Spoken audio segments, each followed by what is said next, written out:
What up, it's Shankster94, and welcome to my ultimate weapon showcase of Resident Evil Outbreak File 2. Now before I get into anything, I want to emphasize that this is the prologue to the showcase, which won't include any inspection of the game's weapons. Here, I will be giving a brief summary of the game and how it operates relative to weapons, the hardware and software I use to play the game, a tour of graphical enhancements that make the game worthy of its ultimate status in my second remaking era, and a step-by-step rundown of my established process of showcasing this game's weapons. If you wish to get to the actual start of weapon showcasing, please proceed to part 1.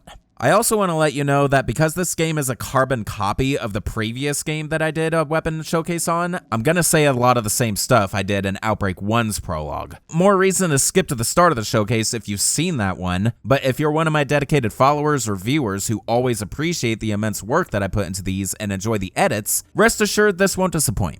Okay then, so Resident Evil Outbreak File 2, as the title implies, is a direct sequel and expansion to the previous game in the series, Resident Evil Outbreak. Just like the first Outbreak, Outbreak 2 was exclusively released for the PlayStation 2 platform. Both Outbreak games were absolute game changers way ahead of their time, being the first pair of Resident Evil games capable of network play. The original network servers only lasted until 2007 in the USA and 2011 in Japan, cutting these games' potential longevity short, being limited to the PS2. However, in 2013, a fan-made Outbreak server emerged, restoring the ability to play online not only on console, but on the PC SX2 emulator as well. It's currently limited, however, to the NTSC-J region, which is the Japanese version. This is the version of Outbreak File 2 I'll ultimately be using, since multiplayer will allow for some extra creativity in the production of the showcase, so I'm really playing Biohazard Outbreak File 2.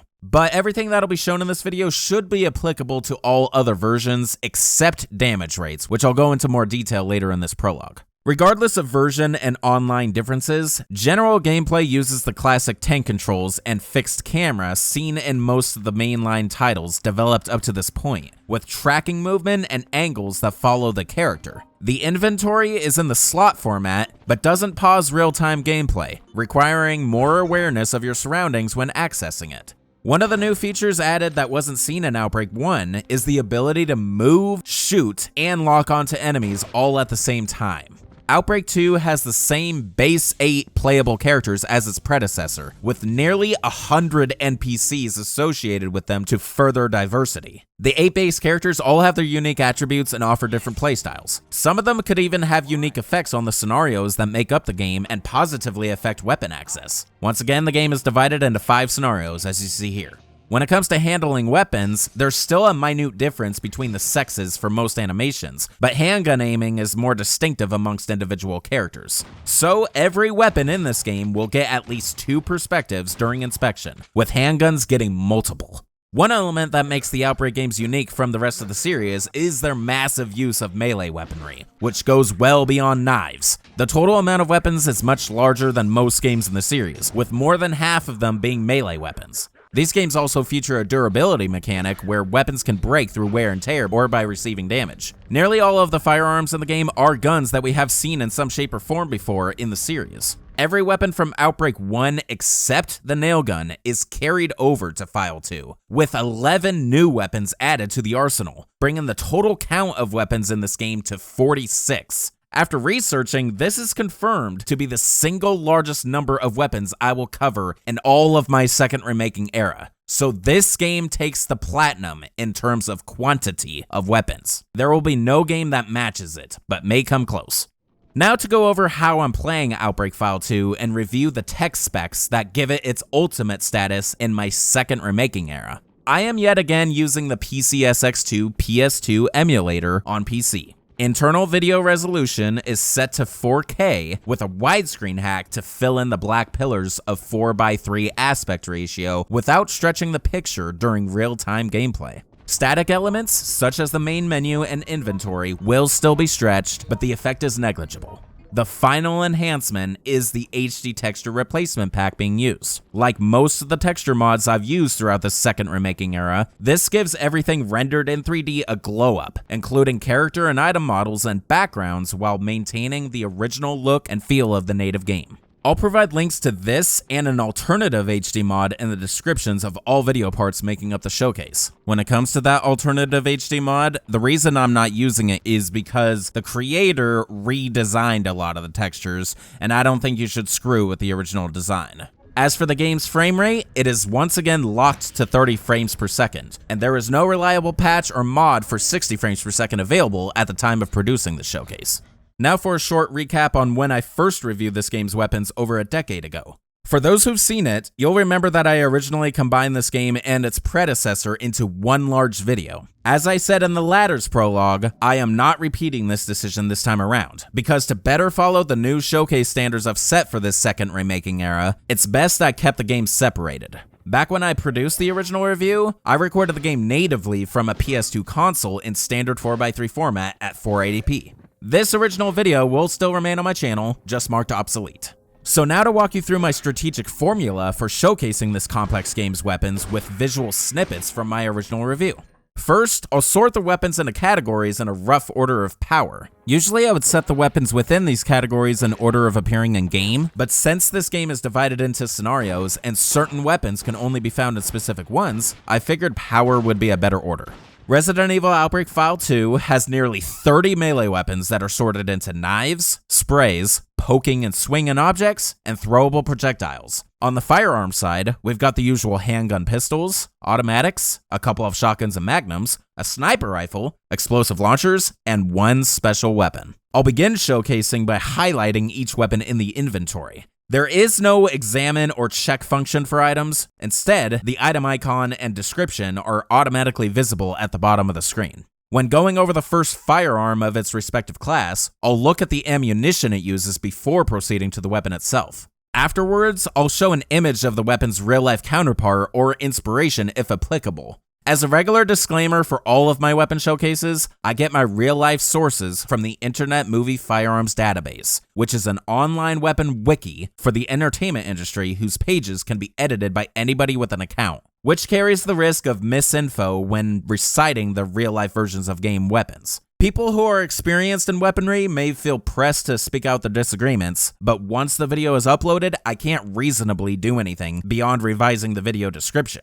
If the weapon has had any appearance in the series in whole or significant part prior to the current game, I'll mention all of them. I will then show the weapon locations. One of the things that makes the Outbreak games so complex is the sheer number of different locations for most of the weapons. Some weapons have multiple fixed points within scenarios, and not only is their placement dependent on scenario, but the difficulty mode as well. I decided to simply edit in screenshots from the Evil Resource website, mapping out all of these possible locations. On that subject, I once again give many thanks to Evil Resource for granting permission to feature their content, and for all of the information they provided over the years, as it has given much valuable information on the Resident Evil games and assisted me in a majority of my showcases. For any weapon location that is found in all difficulties, I will show in-game footage, as these are places you are more likely to find the weapon regardless of circumstance. For weapons that don't have a fixed location across all difficulties, I will choose at least one location to show footage of, likely one that is found in 2 to 3 difficulties, or the most convenient location.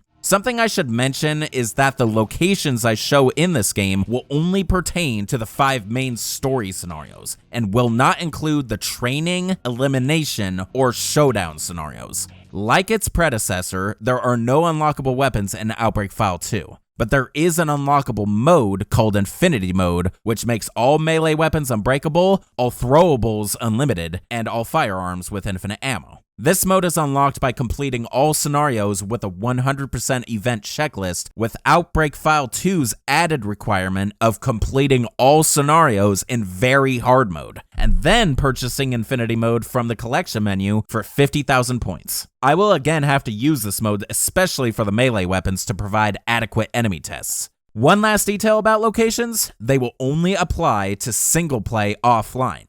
Network play online has an RNG effect on numerous weapon spawns and loses consistency, so I won't be mentioning online locations. After the location bit is over with, it will be time to demonstrate the weapon's functionality. I'll begin by showing extreme close-ups of the weapon in-game, provided by my helpful associate Hellmaster in Network play. With Outbreak File 2's improved functionality online, this was made possible to do for every weapon, and I decided to expand beyond just the handguns as I did in File 1. I will also show all unique character idle stances with the weapon equipped. The areas I use for weapon inspection are what I call hubs, which there will be one for every scenario. Some will have background ambience and music due to this game stupidly linking SFX and BGM, but it shouldn't impact the experience too much. While testing the weapons out, I will add motion effects including slow motion, reverse, and speed ups depending on the weapon. Once a firearm is unloaded, I will perform its reload animation. I will then repeat the test with any other unique aiming stances. While Outbreak 1 had a unique stance for using some types of weapons in danger status, this game gets rid of that stance due to the new ability to move while aiming. Because this replacement function doesn't really change the upper body stance, I won't be doing it for every single weapon. Perhaps every weapon stance, if I remember. No guarantees. After test firing is finished, then I will proceed into enemy territory to determine the weapon's power. All tests will be conducted in normal difficulty unless specified otherwise, and I will use the same set of enemies for all weapons of a particular class, starting with zombies for most of the melee and some of the weaker firearms, then stronger enemies as the firepower starts racking up. I will once again be using the Outbreak Tracker to calculate the damage rate of weapons at all ranges if applicable, and deduce with near perfect accuracy how many hits or shots it will take with every weapon to defeat the chosen enemy. Now I need to emphasize once again that damage rates are different between regional versions, so when it comes to enemy testing, the results I get will specifically apply to the Japanese version of the game. If you're playing the North American or European version of the game, you're gonna have to do your own research to get statistical readings of damage rates. Again though, the main focus of my weapon showcases is to simply show you the weapons of the game, albeit with a lot of added information, and that does translate across all versions. After evaluating the results of the enemy test and averaging the shot amount, I will show a couple of extra animations including escape maneuvers and take pot shots with the two characters that could do it, Kevin Ryman and Alyssa Ashcroft. I will declare the current weapon concluded and then share in-game cutscenes of the weapon being handled in any way beyond simply holding it. This will transition into the next weapon of the lineup and the process will repeat. At the end of the showcase, when all weapons have been shown, I'll add the total number to the accumulative weapon count of the series up to that point, and then announce the next game in the series to get the ultimate treatment. So that shall be it for this stretched out prologue. I hope you find all of this information useful, and I hope you are prepared to witness the new largest weapon showcase on my channel. I shall see you over in part 1 for the start of the showcase. Peace out, time for a drink of water.